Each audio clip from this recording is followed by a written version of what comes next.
Song's called The Two Cold Think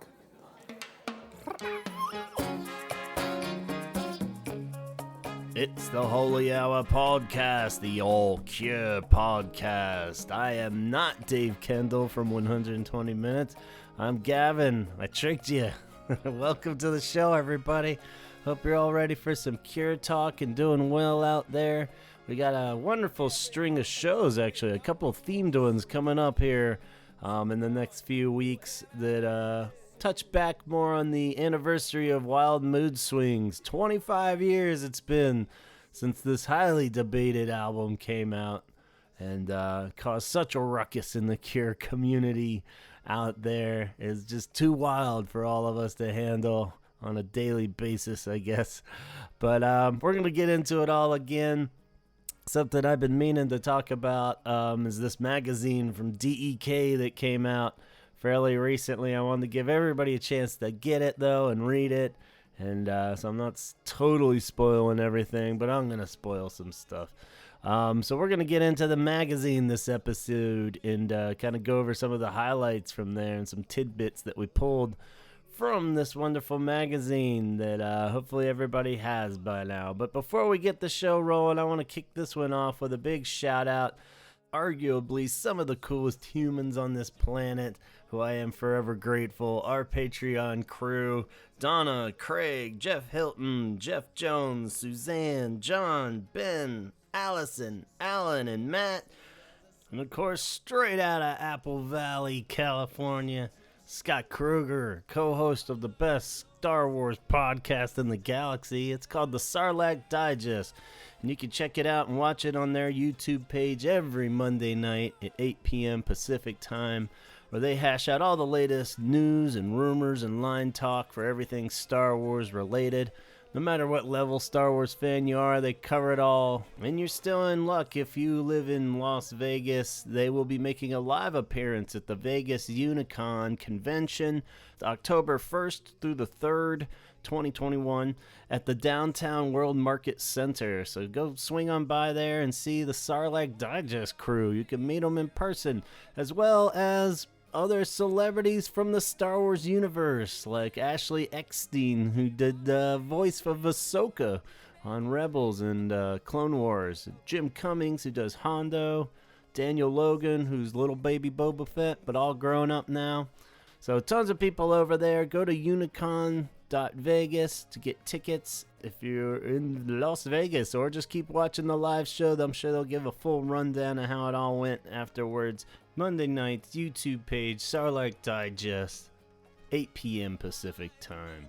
But you know, if you're the kind of person that prefers Mountain Standard Time for your live entertainment, well, then you're in luck there too, because Lisa would like Cure fans out there and beyond to know about Dickens, a pub up in Calgary, which is once again opening its doors, hosting shows and live events and all kinds of dancing, and you can go get yourself a drink in person again if you're vaccinated. Otherwise, you're still in luck. You get to watch the live streams. They're going to keep them rolling, and they're on Dickens YYC on Twitch on Tuesdays and Wednesdays at 8 p.m. Mountain Standard Time and Sundays at 9 p.m. Mountain Standard Time. And you really shouldn't let a day go by we don't check out 17_seconds on Instagram to see what Chaz is up to and when the new pre-order is going to be up for whatever design he comes up with next of wonderful Cure shirts. You're not going to find these Cure shirts anywhere else. You're going to see them on Instagram in a few months, somebody cool wearing them, and you're going to be like, where the hell was that? Why didn't I know about that? Well, you have no more excuses now. Go to 17_seconds, follow him on Instagram, and when the time comes, go ahead and pre-order them at 17secondsshirts.bigcartel.com, and you will be part of the cool crew and have these amazing Cure shirts created only by 17 Seconds, also known as our wonderful friend and wonderful Cure talker, Chaz. And, you know, you got all that extra blood just sitting around in your body that you're not using? Well, our buddy Matt would like you to consider checking out the Red Cross Blood Donor app. During the pandemic, blood donations are much needed. And with this app, you can set up appointments and times and places to go donate. And you can also track your blood once you have given it and you are still attached to it and you want to know where it went exactly. He can track which hospital it goes to afterwards, so that's pretty rad. So, don't try to get it back, though, or anything. That's kind of shitty. But just download the app and see all the wonderful things you can do to help out through the Red Cross Blood Donor app. And last but not least, Kate's online shop, CureThreads.com, is an amazing online store that offers a wide variety of products that include original Cure-inspired artwork and designs created by devoted Cure fan Kate, as well as recreations of clothing that may seem a bit reminiscent of Robert Smith's own wardrobe choices. So go have a look for yourselves over there at CureThreads.com. You can get everything from thick as shit t-shirts to Love Cats patterned clothing to caterpillar artwork and even a shower curtain that's the backdrop during Plain Song Live. It goes that deep, my friends. So you will not be disappointed going over to CureThreads.com to check it all out. All right, I think that's all our business for now. Thanks again to our Patreon crew and for making all this possible. And I strongly suggest you guys going over to patreon.com/The Holy Hour Podcast and see if that's something you want to be a part of. But enough chit chat. Let's figure out what is going on with this magazine.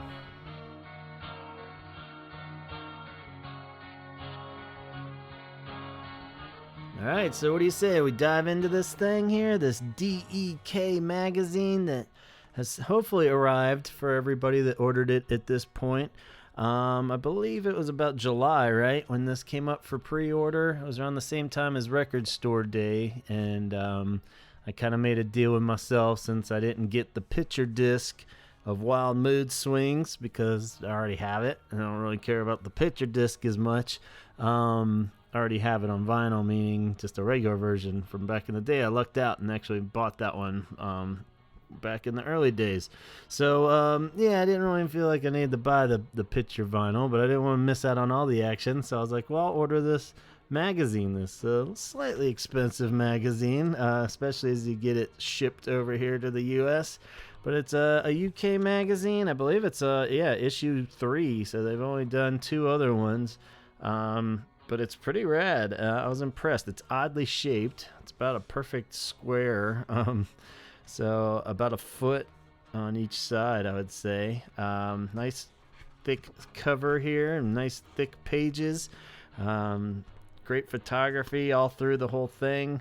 It cost about $33 US dollars after shipping. So like I said, a little pricey for a magazine, but this was a special exclusive magazine for the 25th anniversary of Wild Mood Swings and would fit into your Cure book collection pretty nicely, not like just a floppy old magazine. So this definitely feels more like almost like a little book. So if you need further convincing, I think it is good. If you have any kind of Cure book collection going, you should add this into it.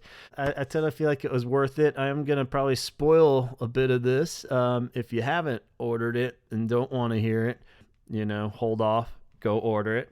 If you've ordered it, let's see if some of these thoughts line up with yours, because I'm kind of just going to ramble through some of the thoughts that, they do a real good job in this magazine of like, kind of telling the backstory that most of us have heard a bunch at this point, but at the same time they kind of breeze through what was going on with the recording process of Wild Mood Swings and kind of paint the picture of the times and all that going on while they recorded it, where the Cure was at, but they don't dwell on that too much. And then half of it is a really cool exclusive with Robert Smith himself, present day, reflecting back and his hindsight thoughts on Wild Mood Swings in general.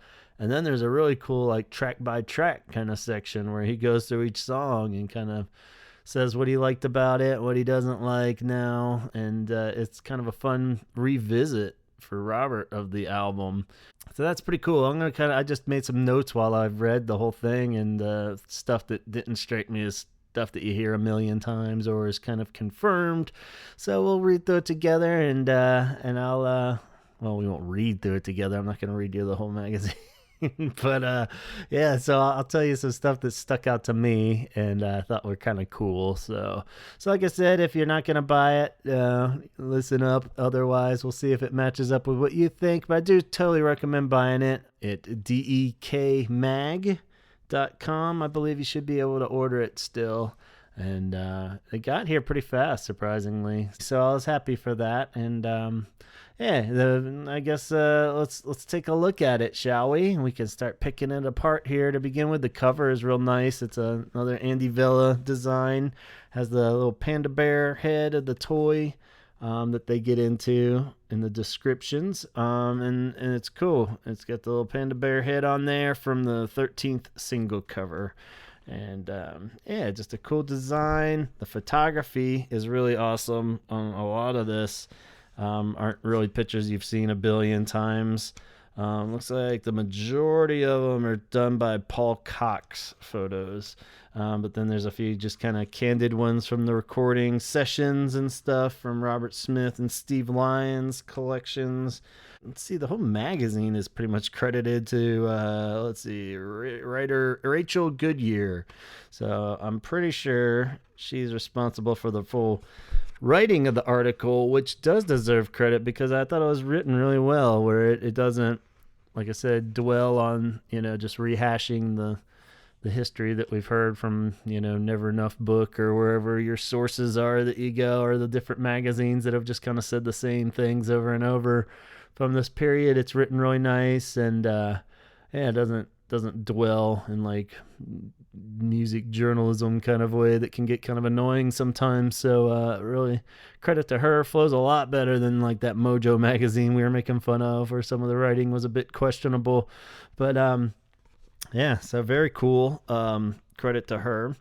And so let's dig in. Just kind of the random. I tried to group them together, but they're kind of just random thoughts, and I'll try to let you know where's a direct quote from Robert and what was me paraphrasing what Robert said. But for the most part, we'll stick to that format. So to begin with, it starts out pretty early where he's saying he's revisiting the Wild Mood Swings album for this interview and such, and he says that there is a reissue planned for Wild Mood Swings.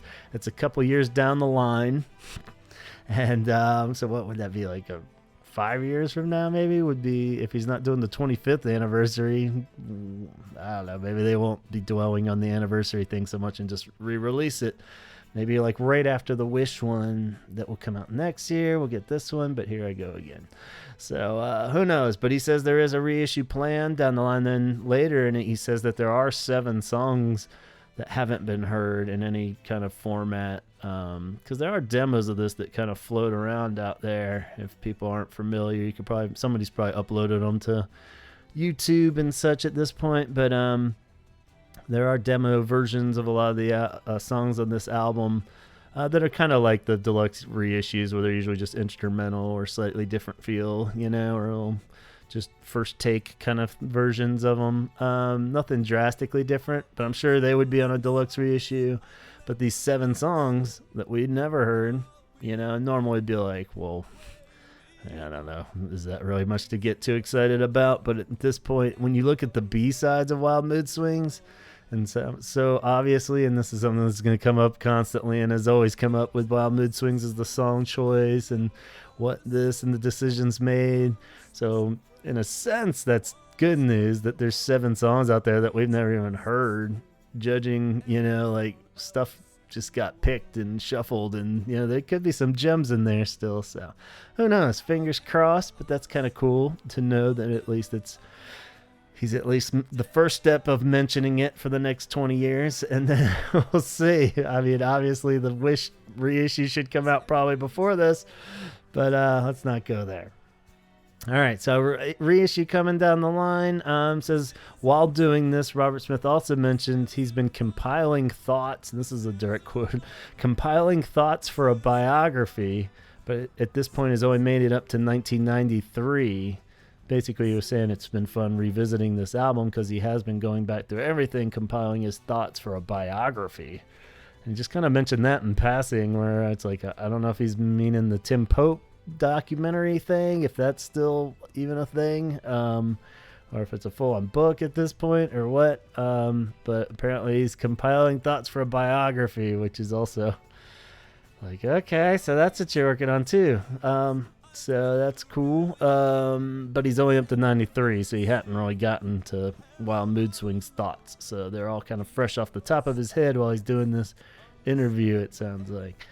Pretty early on, too, when he's talking about the demo phases of Wild Mood Swings and when they first start recording again with the idea of songs for this album, he drops that actually Boris had hung in there longer than I originally had thought and was part of the demo process with him. It sounds like later he'll talk about this acoustic approach that they were going to start out with. The initial vision for Wild Mood Swings was to be a Nick Drake type album, which he said a billion times, but usually in reference to his alleged solo album. One of them was going to be a more acoustic-y Nick Drake kind of feeling album. And he said that's what Wild Mood Swings was going to be for the most part, whether it be the solo album or that. But he said a few of the songs stuck around from that, like Bear, Numb, and Jupiter Crash, which all kind of fit the bill, right? They're all like super acoustic heavy with brush drums and stuff like that.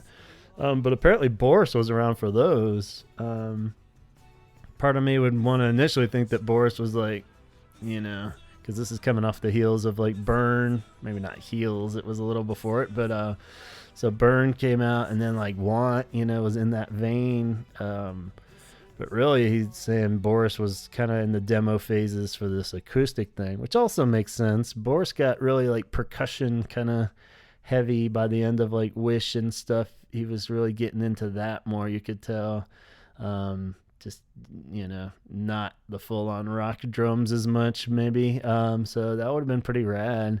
The more I read about that in this article and stuff, maybe you'll start to get converted too, but the idea of that acoustic album is kind of rad. Really, normally I've been like, because like the whole Unplugged thing got a little overplayed in the mid-90s, where everything... I guess when it starts on the surface, you feel like more like the acoustic thing that came along with the Greatest Hits album, because that just sounds like live acoustic, and that's cool in its time and place. But like a whole new album of that, it's like, But when you think of like Jupiter Crash and stuff, how they're like still have some cool swirls and sounds, and it's produced. There's a billion layers still going on. If you do acoustic like that, that's cool.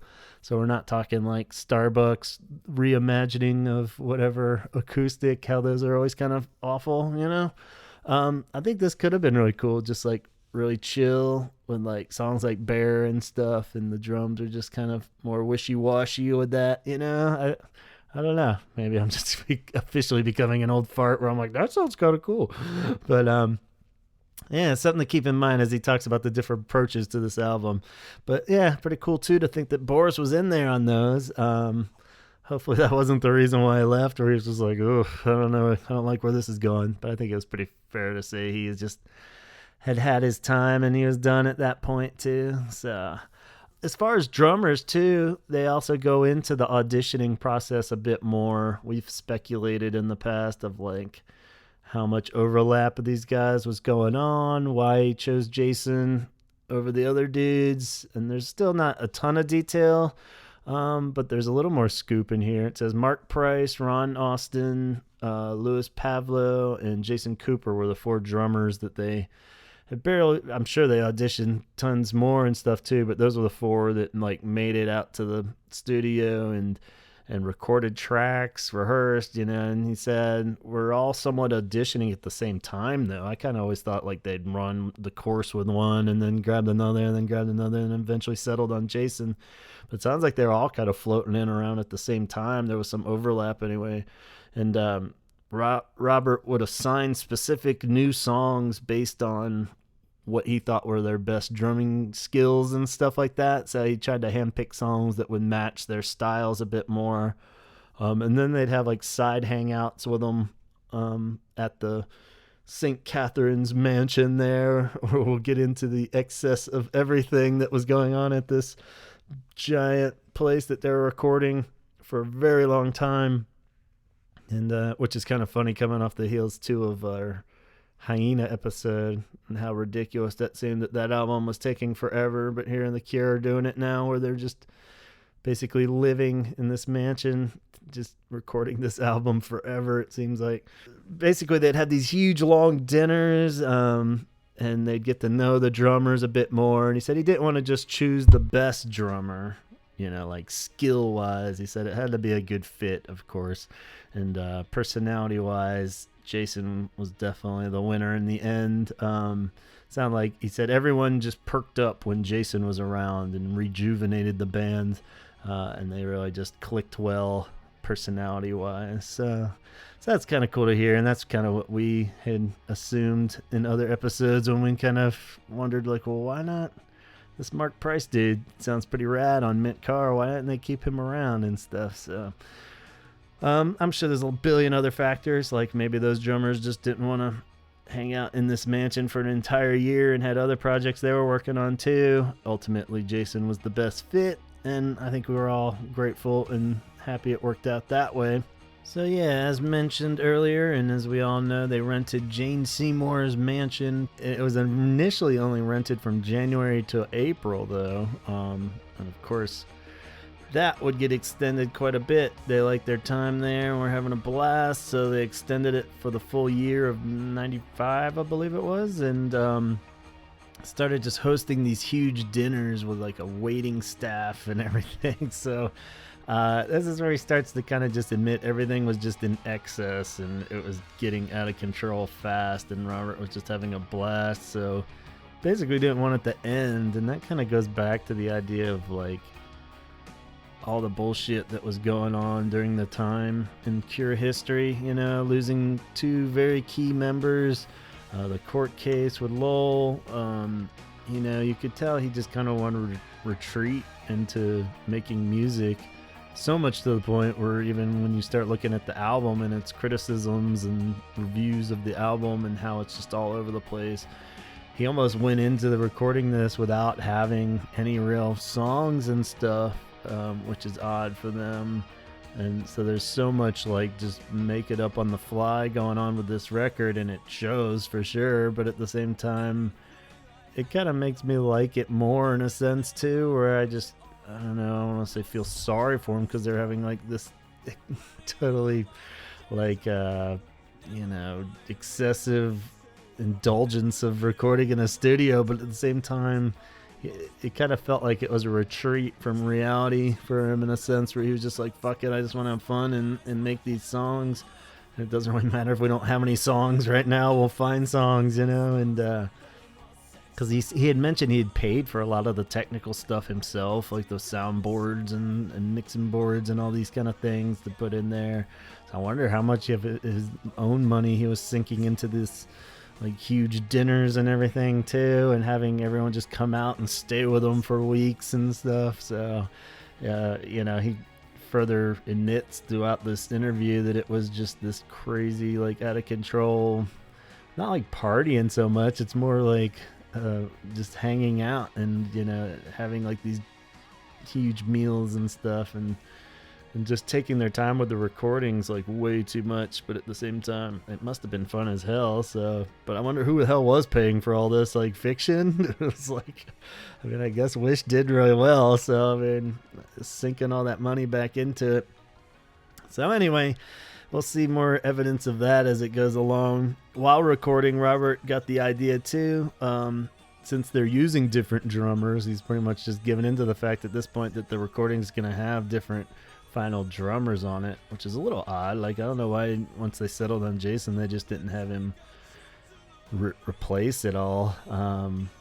But maybe he just really liked those recordings and feels of it, so he didn't want to lose those tracks. But you would think any album that doesn't have like a cohesive drummer through the whole thing is gonna be a little all over the place, to say the least, right? So there's already a shining example of the mood swings, instead of, maybe I just early on he decided he was gonna embrace this idea that the songs are just gonna be all over the place. So with that in mind, he says, I'm going to just have other musicians in here too that aren't necessarily Cure members. So that's where they start recruiting in like a brass section and strings and stuff like that, and bringing in other instruments that wouldn't normally be used on Cure records.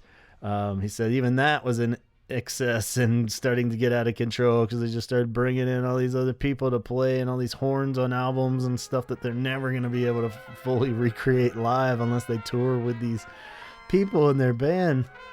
So even the bass guitars and the guitars and like the core instruments, he said that they would just set up different, like 3 different rigs for each instrument, all in different rooms around the mansion because it was so huge they could do that.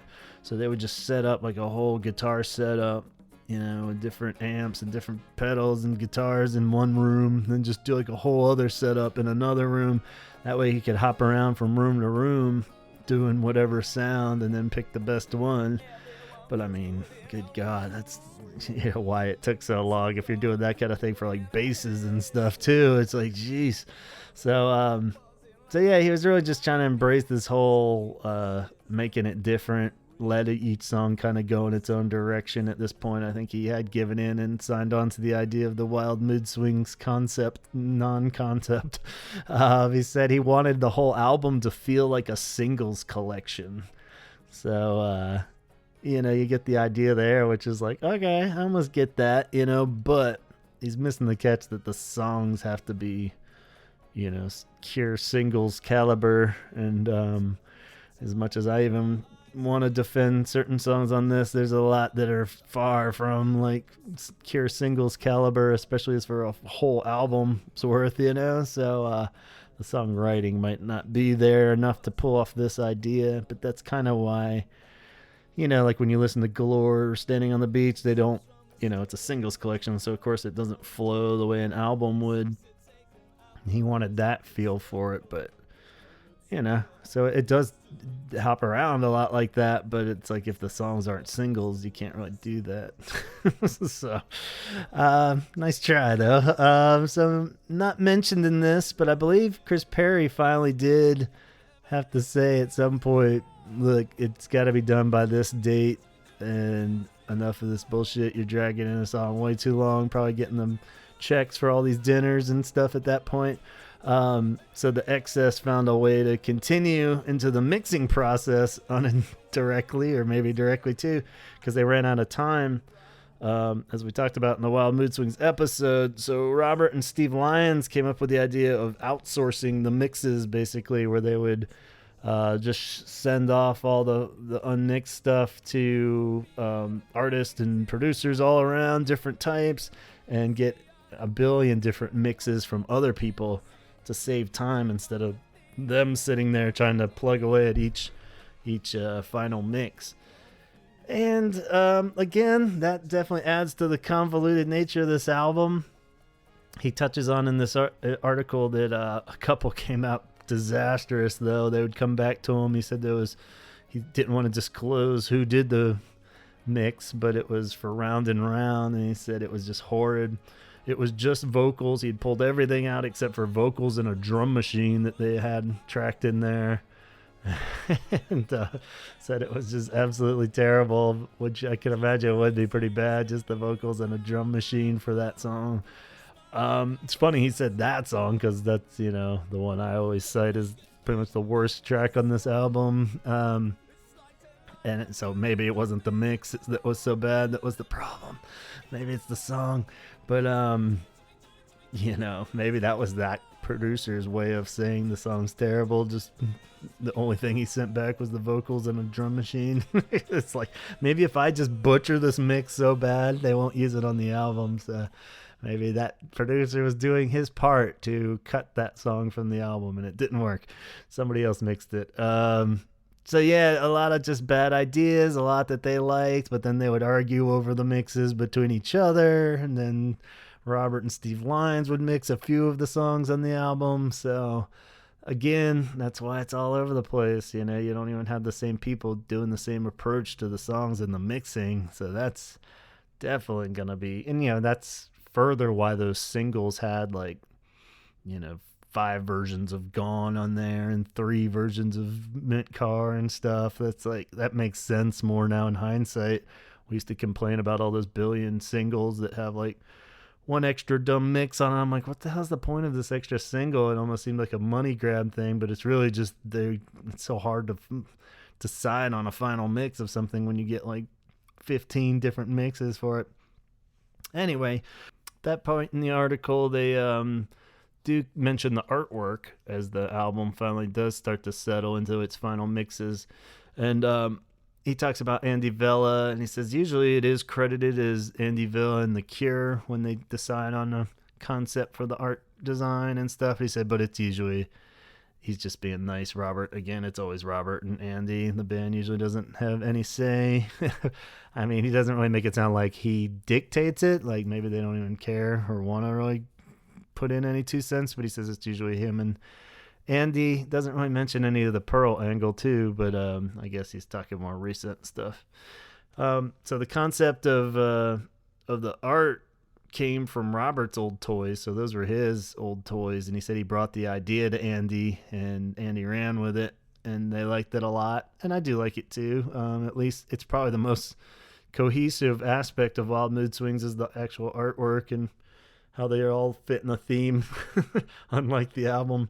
But he liked the split-faced clown the best because, you know, it kind of symbolizes the split personalities of Wild Mood Swings and stuff. So the clown got the cover image. Robert wanted it to be a negative, though, and I believe that's the image that's on the picture disc, they said. I didn't get it, so I don't know. So, but I believe that I've seen that before in like ads and stuff too. It's like a negative, wider shot of the little clown toy, I believe. So, so they did. Andy didn't though, so they went with a close-up shot, which I like. Is a little more vague. You don't know what that is exactly on first glance.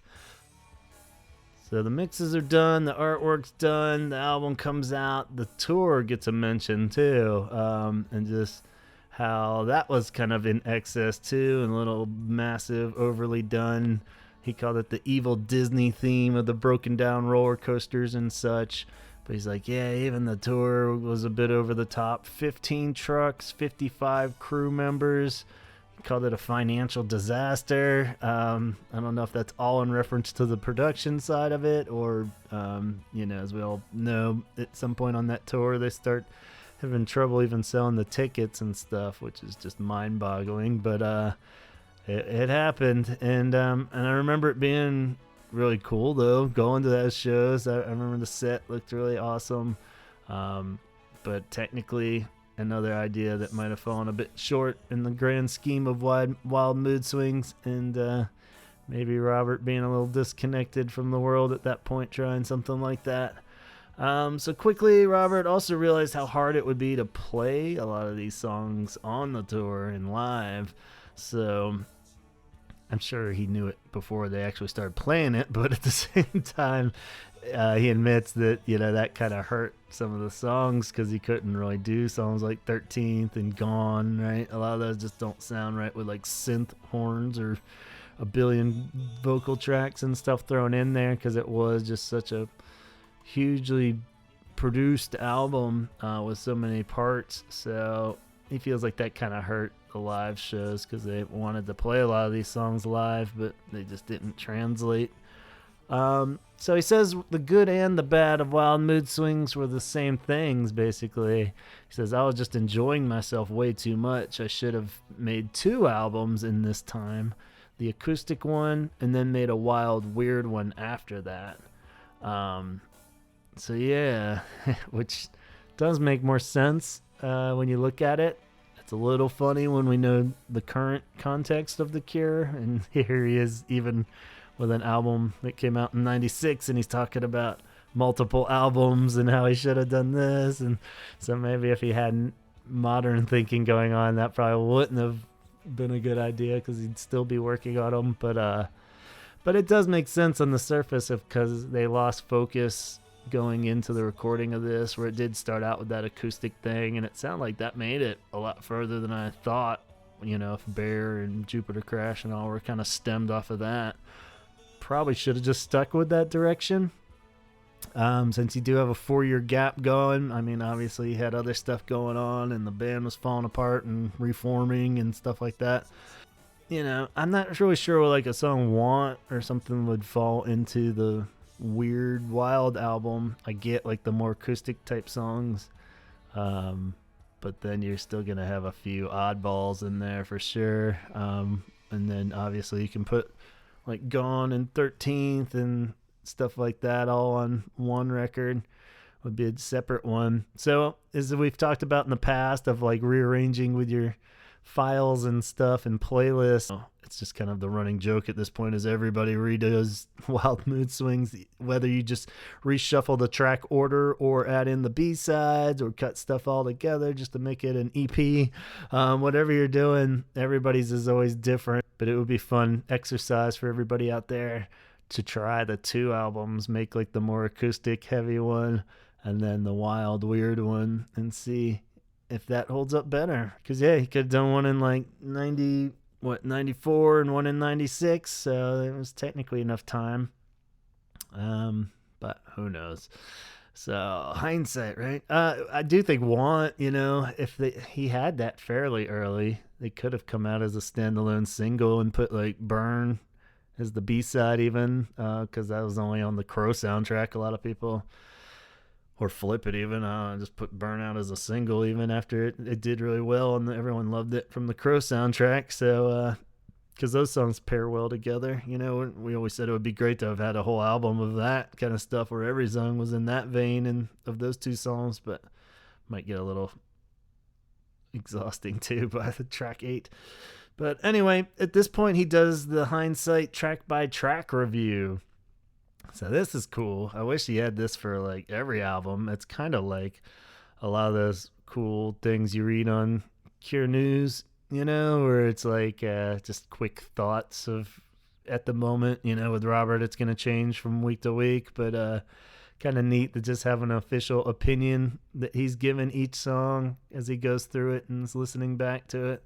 So I'll just read you the highlights I jotted down and see if his matches your opinions of these songs, since everybody's got opinions on Wild Mood Swing songs for sure. So, but like I said, it's funny because everyone will make a different version of this album, but everybody's is always different, like the people that are like, oh yeah, that's the absolute worst song they ever recorded, but it'll be a different one than somebody else chooses on Wild Mood Swing. So that's another weird aspect of this album, is that it really gets strong emotions from people, but they're never 100% match up. I feel like everybody's final mix of this album would be different. And maybe that's where the problem fell again between him and Steve Lyons, him and the band, him and Chris Perry's. I mean, when you look at some of these weird-ass choices of the track order and the track selection and stuff, it's like, yeah, that's probably why it was like that. So let's dive in, see what the man himself thinks of each of these songs, and maybe that'll skew or match with your opinions. Want, the lead-off track. The first post-acoustic session song, he said. So once they kind of officially dropped the idea of doing the acoustic album, they rocked out with Want, and sounds like it. It's pretty badass, in the vein of a lot of epic, cool, slow-building rock Cure songs. Robert Smith says it's still one of his favorites from Wild Mood Swings, so we're all in the same boat there. He says it always gets a good reaction live, so that helps, especially when the strings kick in, which is totally true. Confidently say it without looking at any actual numbers, but the most reoccurring song from Wild Mood Swings in the live sets still. Most of these will not survive past the swing tour as far as being played. You never know with The Cure. They could pop up anytime if they ever tour again. But for the most part, I think this one is still a pretty good chance that this would pop up in a set. So, and rightfully so. One that won't probably ever pop up again, and I don't think anyone's going to really complain, is Club America, track 2. This was based off of a Simon bass line. And he said it's a nod to Bowie, and it's a fundamentally flawed song. So he says he was going for a Bowie-esque voice on this album, so that makes sense. He always used to say it was his American voice, that kind of piggy in the mirror voice that he does, sometimes. It does make sense that it would be like kind of a Bowie-type character voice or something that he's trying to do. It makes me understand the song a little bit better, maybe, but it still doesn't. He says that it's the bridge that really falls apart on the song, and I'm not really sure which part he means of that with the bridge. Is it the Stick on Stars part, or such a wonderful person building a fabulous life? That part? I don't know. Seems like those are the choruses to me, but I don't know. Either way, I don't think it's that ruins the song. The whole thing's pretty much a train wreck from the start, in my opinion. I usually try to credit the guitars for at least rocking out, but I had it on the other day, and even those are just kind of like a little over the top with the wah-wahs, and just like, what the hell is happening in this song?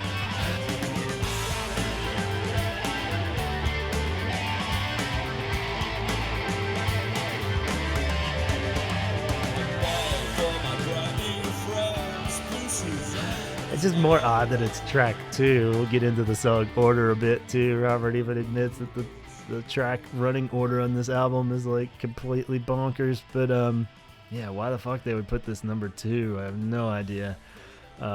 Anyway, there it is, Club America. So it sounds like he's pretty much in the same line of thinking though. Like, yeah, I don't know, somebody must have convinced him. This Is a Lie is 3, track 3. Perry brought this one in, and Robert says he still likes this one. It does feel a bit like it doesn't deliver though, because he's singing it from another person's perspective. He says that rarely works for him. If he did it over, he'd make it more like Last Day of Summer, with more like bass 6 parts and such, which I'm not sure I fully get where he's going with that, but anytime you're replacing stuff with bass 6 parts, that's a good idea. And Last Day of Summer is a way better song, so yeah, I would definitely agree that he should do it more like that. It does kind of lose gas, something about like This Is a Lie, where it starts out real nice and then it just kind of just plodding along kind of thing, so but funny he says the singing it from other people's perspectives thing, because I always kind of assumed a lot of the songs that we think are these super personal songs, he's probably just reading from the perspective of somebody in a book or something. So maybe he does do that a lot, but this was taken from an actual person's perspective, and he just feels like he can't get into the character enough to sing it with justice. But I don't know. I was a little surprised by that. I thought he probably took on a character, but maybe everything is more ripped directly from his soul than we thought. So wow, all right. Yeah, This Is a Lie. I think there's like a version on Join the Dots that's just pretty much his vocals over just strings. That one I always thought kind of works a little better, so I'd always take that mix. When I remember doing like a revisionist of this album, I took that mix because it actually did sound better on this one when the strings kind of took over everything more. But that's just my opinion. Like, everybody's got a different opinion on this album. So, but this would have fit on that acoustic album too. I don't know if it was part of that. So yeah, that's one to put in there. Next track, 13, the lead-off single. He says, maybe not the best idea to make it the lead-off single. In hindsight, it lowered fans' expectations. It's great by itself, but hard to fit it into an album. Plus, not being able to do it justice live makes it hard to love, he says. So, all that makes total sense. And he gets into it, and in books and such, he's mentioned that too, where it was kind of just, he was pretty stubborn about this being the first single, more in the Robert Smith, I want to throw a curveball kind of way, and it definitely was weird. I remember being like, whoa, what is this song that we've been waiting forever for a new Cure single, and then the 13th comes out? You're just like, what the hell? I think because people were turned off a bit by it, that's what he's saying, it lowered their expectations of the album, so then they're just kind of like, when they started hearing more and more of the album. But I think it is a cool song too. I still stand by that too. It's definitely their weirdest, I think.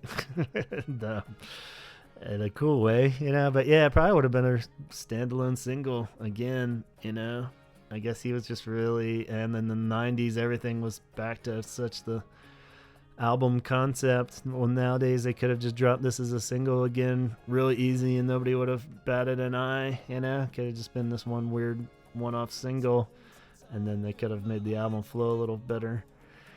But, you know, can't change that, right? So, can't really blame him either. But I like that he still likes the song, too. I think if they had, like those few live versions that are out there where they have, like, the live horns and stuff, it is cool.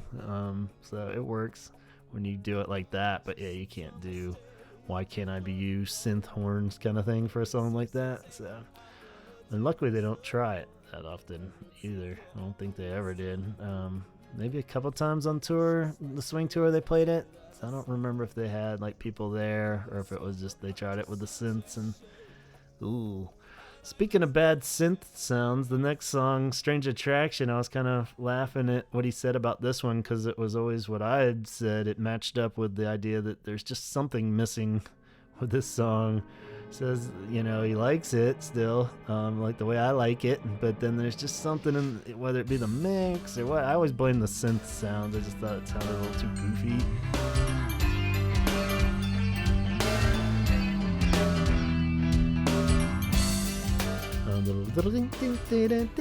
You know, that kind of thing. I was just like, they should have maybe used like some more kind of natural organic instruments a bit more or something, but he says something was missing, 2 halves of the song, and then the second half always just lost people live, or they would just kind of glaze over and not really be able to finish the song out with him. He could tell from the reactions.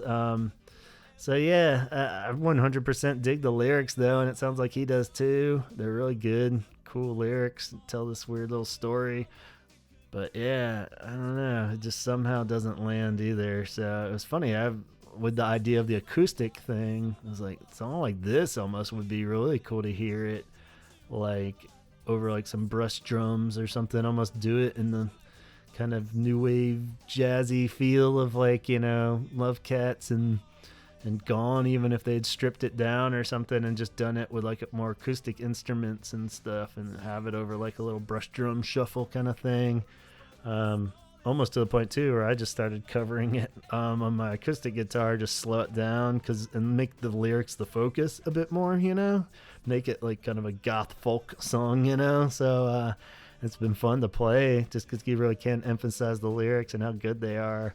So maybe he should have done something like that. Would have been kind of cool to hear, just like strip it down more, lose all you can keep the little riff, but just do it on something different because it does just sound so like, I don't know, like not the best keyboard tone choices there. Anyway, Mint Carr also originated from a Simon bass line. The bass line is super rad on this song, no doubt there, and even haters of this song, I feel like, would credit this bass line to being pretty rad. We're going to try to do an episode coming up soon where we talk about Mint Carr in general, is just a whole focus on Mint Carr episode.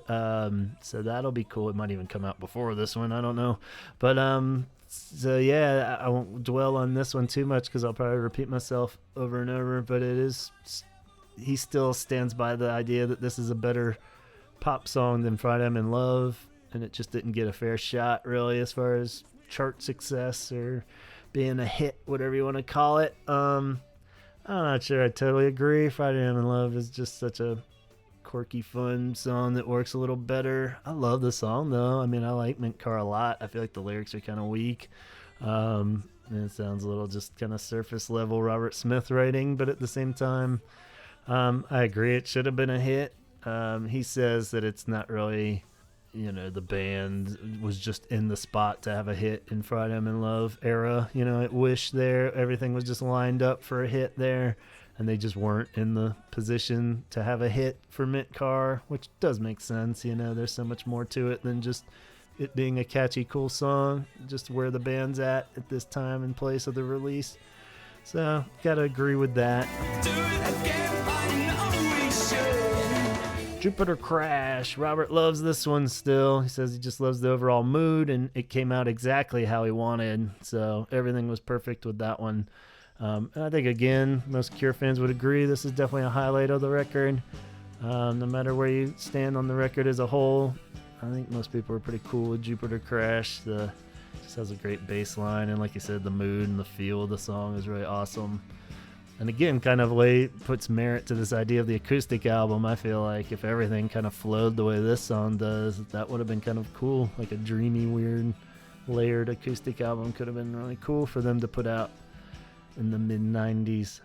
Followed by Round and Round and Round, everybody's favorite. He says should have been a B-side, which I still think is being kind of generous. Apparently Chris Perry suggested just cutting some of the tracks out altogether, but being stubborn, Robert said that this one benefited from that, and he just kept it on there, basically being stubborn, and totally should have been cut, I think, altogether, in my opinion, of course. Of all the B-sides, too, there's like way better B-sides than this song even, so even swapping this out for a B-side, I think, would be silly.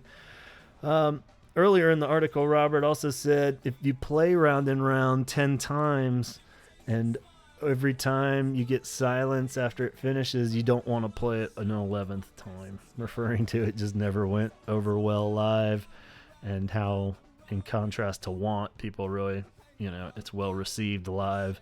But he's saying Round and Round, you play it 10 times, and it falls flat, nobody wants to hear it, or it doesn't even make you want to play it an 11th time.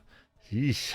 Gone is another one Robert actually likes a lot, he says on this one. He says it's a lost gem on Wild Mood Swings, and it only faded away because it's so hard to play live, he says. And I don't know, I'm always torn on this one. I used to really love it. Maybe not love it, but I was always thought it was fun and cool song at the era. And then somewhere about 10 years out, I just totally lost any real love for the song. It just gets kind of annoying and it's long and just kind of but it does pull off what it's trying to do. I'm starting to come back around, maybe, where it is kind of just this goofy kind of new wave jazz song, picking up what they didn't really explore much with Love Cats and that kind of single and Speak My Language and stuff, or you could have, it's just so big compared to those. I feel like if they had stripped this down again, like I was saying earlier, it might be a little cooler even. Just kind of do it as two horns and one horn even, and just a really stripped down 3-piece kind of band or something with upright bass. But could have been a lot cooler. But it does work even as a big overproduced single. I feel like it's one where the mixes sound good and it doesn't feel it's just such a weird song too. I don't think it should have been a single either. Maybe could have made that the B-side to 13th and just done those as standalones, because how the hell do you follow that on an album? I don't know. You follow it with Numb, I guess. This one is arguably worse than Round and Round, in my opinion. A lot of people stand by it, though. When I see people's revisions of Wild Mood Swings, this one actually makes the cut for a lot of people. And Robert even seems like he's still enough on board with it where he wouldn't cut it totally. But I just think it's such a throwaway song. The lyrics are just so, in love with the drug. It's just too out there, in plain sight for him, It's just usually he dirties it up with some kind of weird imagery more, and just ugh. But he does confirm it's about Kurt Cobain in this article, which makes me kind of hate it even more, really, just because everybody was writing a song about Kurt Cobain in the 90s, and it seems a little trite, and obvious, but they didn't even meet each other. It's not like they had some connection or anything. He says, he just says as an artist, they felt a connection, but he said he had forgotten how much it meant to him, actually, so maybe they'll dig this one up for the next tour or something, but I'm ugh, please don't. So yeah, I don't know, but he said he still likes it. What else did he say? Oh, he loves the Indian violin on it. So the strings on that. So this was another one that was supposed to go along with the acoustic album. So maybe we could make that a B-side or something on the acoustic album. All right, Return is one he was really sour on. He said this one just shouldn't have been on the album. It doesn't say anything new. It means something to me, but someone should have said no. Direct quote. Yeah, this is one early on. I didn't really have a problem with it either because it's funner and more upbeat and stuff. But definitely didn't have a very long shelf life. I got sick of it real quick and realized it's a pretty weak song by their standards. Never played again after the Swing Tour. Like I said, a lot of these. I remember, I think what really kind of soured me on it was when they played it on 120 minutes for some reason. They had like multiple songs when they were on there. And I just remember it really standing out how thin and weak it was when they did it live, you know? And I was just like, ugh, that's just kind of a terrible song. And I think it is exactly what he says, where it just doesn't say anything new, where it's like, it's weird when poppy songs fall flat, because if you have like this slow kind of moody song, you know, like a lot of Bloodflowers ones where they're not necessarily bad, they just kind of like have some emotion, you either just get into it or you don't. And those don't bother me, but like when a pop song is supposed to be like fun and say something and it's just kind of not really going anywhere, but it's, you know, it just kind of stands out more, like Bad Dancing or something. But well, I don't know, it just never bothered me that much at the time, but then now I just can't. It would be one I would totally cut altogether too.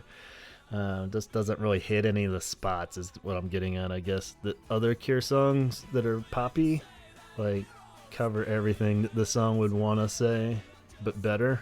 And the emotions and the feel and all the good time or whatever that you're having listening to this song, it's like, are just done way better in other Cure songs. So if there weren't any other Cure songs, maybe I'd love this one more, but that's not really much to say for a song, is it? So anyway, I'm with Robert. Let's cut that one all together. So yeah, maybe this is also a good spot to mention that numerous times in this article, Robert says, I wish somebody had just stepped up and said, one, this album should be shorter. Mint Car should have been the leadoff single, not the 13th.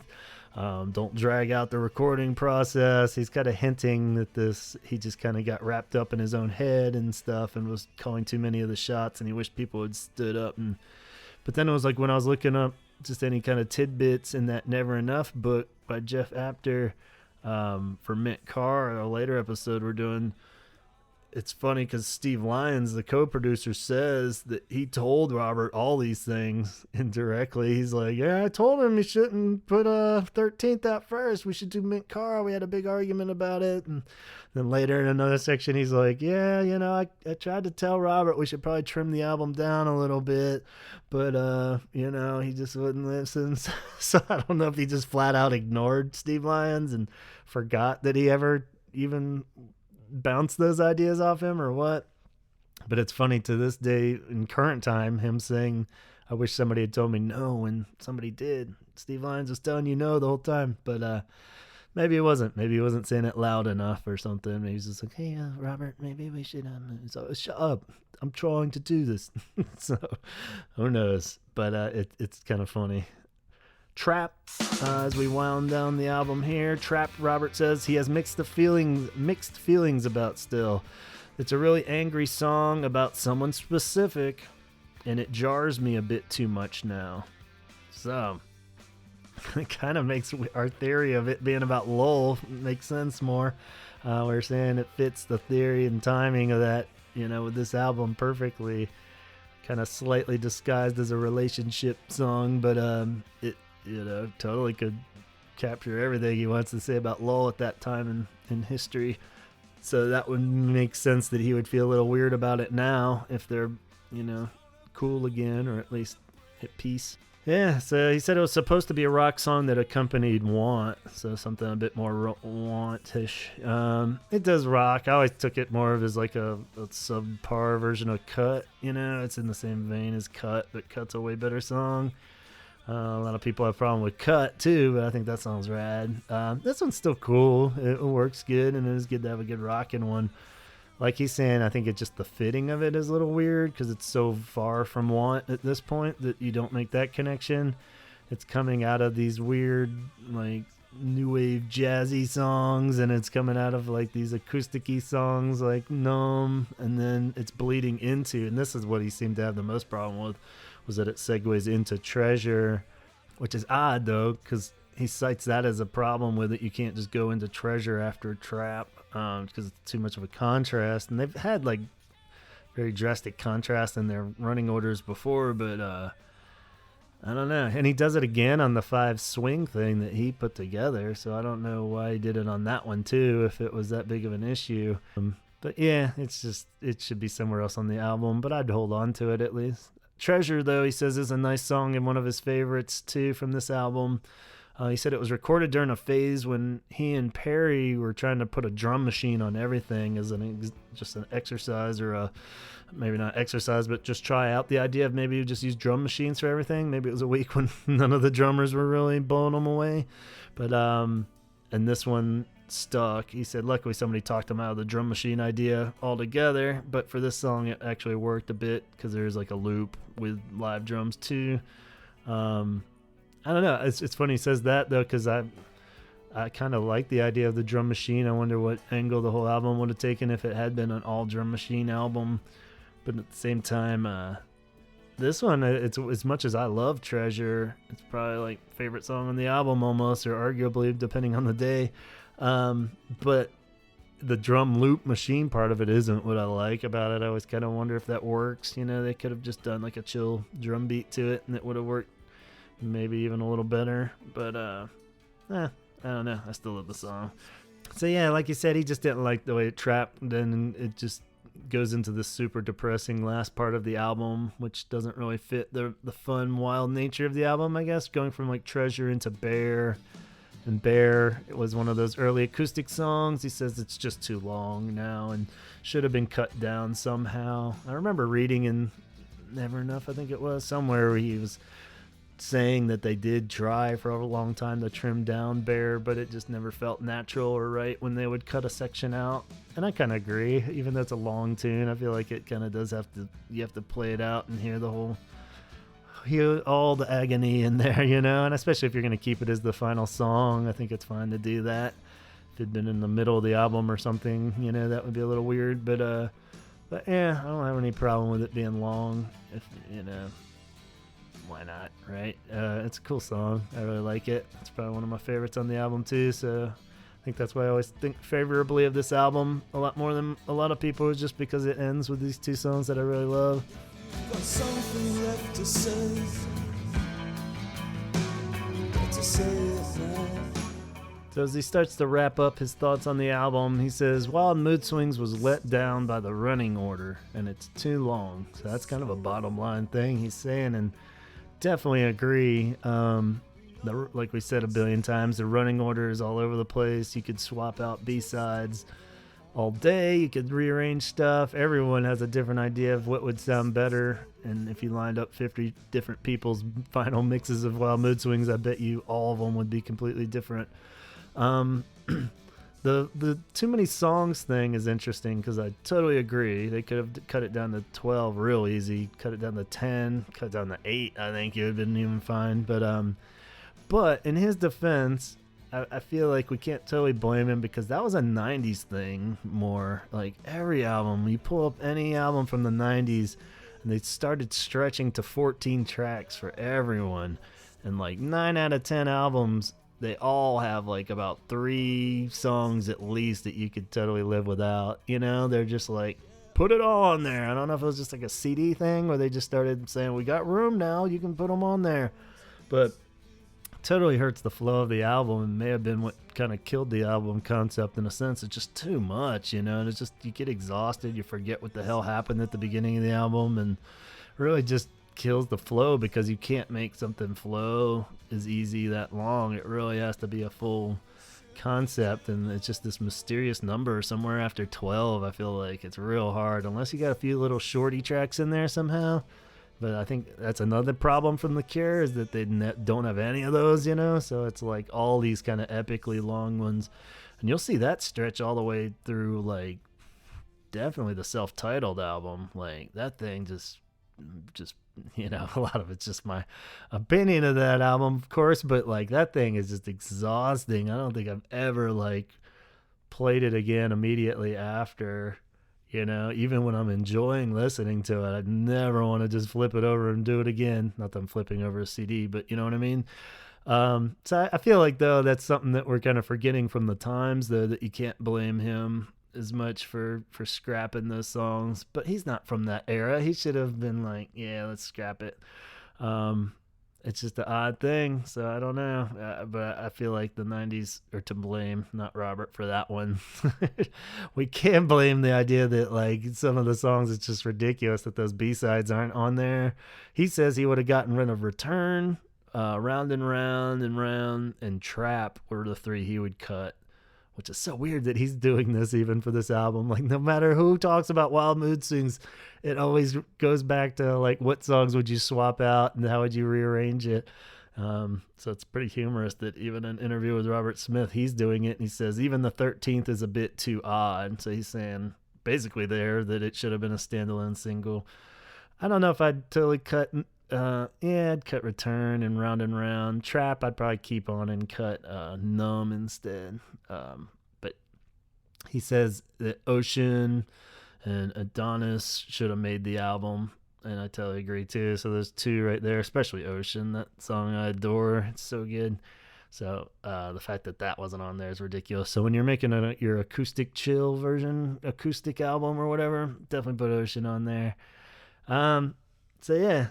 Lots to reshuffle. Really odd. I don't know. Another phrase that has been said a billion times between myself and Donald and anyone we've talked to about Wild Mood Swings is that there are some really amazing songs on this album, but unfortunately, there's some of their worst songs that he's ever written are on this album too. So it's odd that it is like a transition album of the later era Cure. But I think it's always one that we have more conflict with because it's still got enough of the old school connection to it where you're like, oh, it was almost there. It was so close.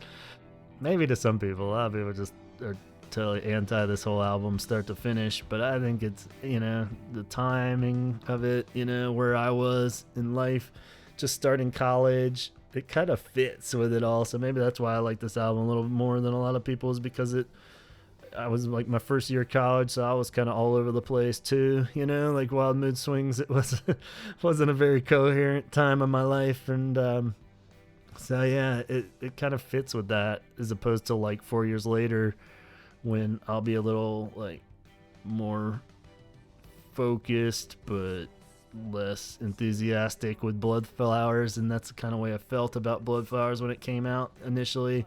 I've learned to love that album a lot more, but yeah, it's crazy what 4 years time can do. As we saw that going into Wild Mood Swings, and you see that going out of Wild Mood Swings. He wraps up the article with a quote that's pretty right on. He says, "Wild Mood Swings was the last time we were genuinely off the wall, when we were still young enough, just about, to get away with it."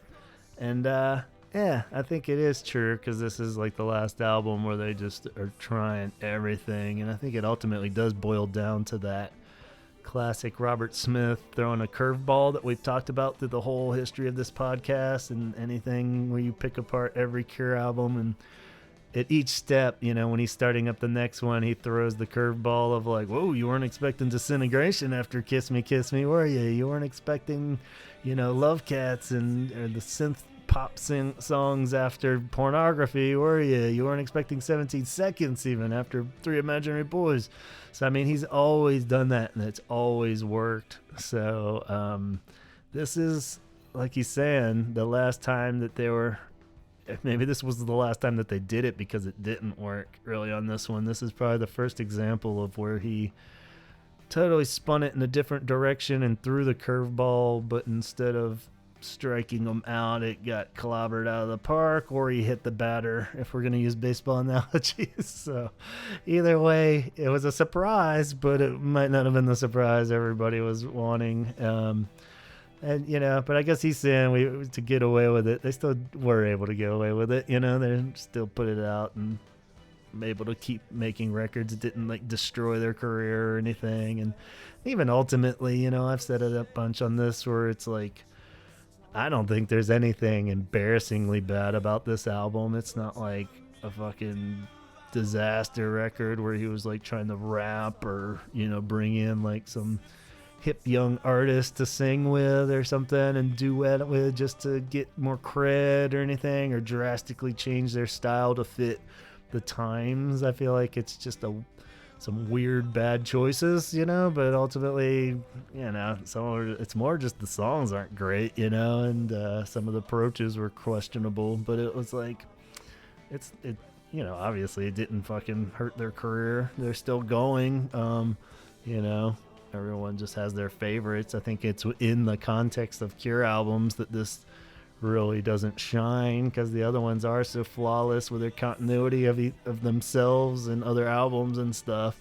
But I mean, that's kind of what makes me like it more now, as maybe I'm just so into it right now because I've been reading this and studying up on Nick Carr and stuff. But it's like, it's such the oddball album that you gotta have one in there. So like, when you're totally sick of everything, this is like one I tend to go to a lot, just because I'm like, what? Still, I don't know what the full deal with this album is, and it's got enough that works, so it'll pull you in. But so yeah, that's it. 25th anniversary. It's kind of funny in this article, real quick too. They have a section where they're talking about the new albums, the infamous new album.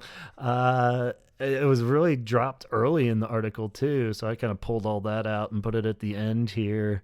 And it's hard to say now, even since this magazine even came out, all the Simon business that's been, on everyone's mind. Does this make all these points go out the window?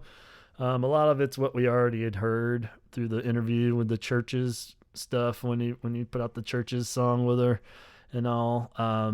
But just to keep it relevant and up to date there.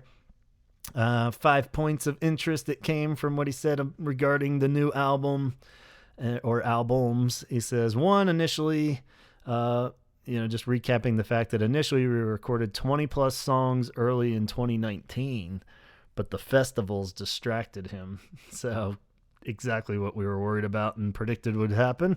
He recorded 20 plus songs after the Meltdown Festival in early 2019, but then they started doing all the festival tours and they just got distracted, like you said. So that kind of makes you go a bit, even though those festivals are rad and I was glad to see them. But, just should have stuck with that. So then in 2020, the pandemic hits. He says, I was working on them, but I wasn't happy with the lyrics and the vocals. And then I started to focus more on the noise project thing that he's doing. So this is kind of what we've heard in the Church's article, I believe was the one that he said that he really didn't like the lyrics or where it was going. So he scrapped it all and was starting over on the lyrics. But then it sounds like that's where he started focusing on this noise project thing, which, he's billing more as a possible solo album. And who knows, maybe this will be the thing that first comes to light at this stage. If the band doesn't even exist anymore. So who knows? On top of that, he says, then in 2021, starting recording the vocals again, and now all that's left is for the band to play a few extra parts, which is another like, wait, what? So I don't know. Technically, he could have recorded this article and interview before doing the Churches one, but in the Churches one, he said all they have to do is mix it, which I was even complaining about that. I'm like, come on, man, you said that on the last one. But now he's saying that the band still has to do a few overdubs and stuff. So I'm like, what the fuck? No wonder Simon freaked out. Maybe this is why he got mad or whatever. That argument about probably invited him over to dinner. Says, oh, by the way, will you record some more bass lines? He's like, the betrayal. So who knows? But it sounds like, I guess, one positive, if I'm trying to pull silver linings out, it sounds like he recorded the vocals now, and he's happy with those and the lyrics. So that sounds like it's all done. Who knows? Number 4, he says, something will be out this year. So what month is it? Is it going to be like September, at least, by the time this comes out, I think. So we're running out of time now. We're getting into the, what do they call it, the fourth quarter of the year. Yeah, I don't know. But he says, I think he even said, I promise at the end of that. I didn't put it in the quote I wrote down, but he said, something will be out this year. So I don't know.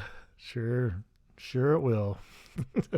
Number 5, he says, so we're still sticking to the idea. Oh, I said, so he did mention the Noise Project, the heavy sad album, and then the upbeat, and he called it the more immediate album. So he's still sticking to this 3 album thing that I got to give him credit for. I thought we would have stopped hearing that angle, like, months ago even. But so who knows? Maybe all three will just get dumped on us, but I doubt it. I'm kind of fascinated more about this upbeat, more immediate album. So what is that going to be? Just like a regular Cure album that's a little everything? Or, because we really haven't heard anything about that album. We've heard about the heavy, sad one. We've heard about the Noise Project thing. But what the hell's the upbeat, more immediate album? So that's like just like another 413 kind of dream album? Who knows? But, so yeah, that's all the scoop I was able to dig out of this magazine. Let me know if I missed something that you thought was a cool nugget that we should process in with all our Wild Mood Swings history in our brains and thoughts on the new album. Of course, who knows there. But yeah, I hope you enjoyed that. If you haven't heard it, I hope you enjoyed recapping it if you did get the magazine. And we're also looking for highlights. And I recommend, even if you didn't get the magazine and you liked hearing all the highlights here from me, get it too, so you can reread it and extra process it and get the direct quotes and stuff from him, because it's a lot better when you're reading in the article. It's a good lengthy article, even though a lot of it is pictures. I think it's like 35 pages. Yeah, 35 pages technically. A lot of those I consider pictures, but at certain parts I was like, oh man, it's gonna wrap up here, and that's the end of it, and then it'll continue on to the next section, and I'm like, oh cool, awesome.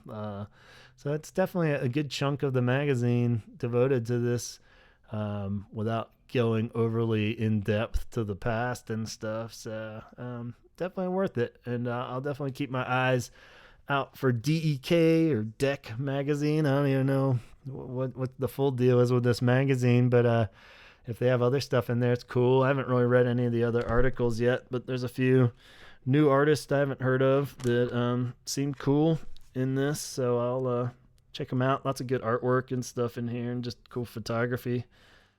But I'll leave you there. Thanks for sticking around and hearing me out, and we'll have some cool episodes coming up next, so keep your ears peeled to the podcast. There's always something on the horizon, and God knows what news will pop up between now and then. So be sure to subscribe on Apple so you don't miss any of these episodes. You just let them drop right into your little feed there. I promise I won't storm them and swamp you with them. We got the Holy Hour podcast on Instagram, as we're going to find the most immediate up-to-date information and announcements from the podcast. And then going over to the Facebook page, where you can chime in on your 2 cents in the thread section there for each episode, and check out any little bonus nuggets. I'll throw some pictures up maybe. I don't want to spoil all the photography, so you have to buy it to get that. But check it out there and let me know what you think, or just drop me an email at gavinconnor@gmail.com. Otherwise, go listen to you some Wild Mood Swings and Mint Car in particular to get all refreshed on that tune, because we got a wonderful episode coming up, hopefully next, where we talk nothing but Mint Car. So until then, talk hard.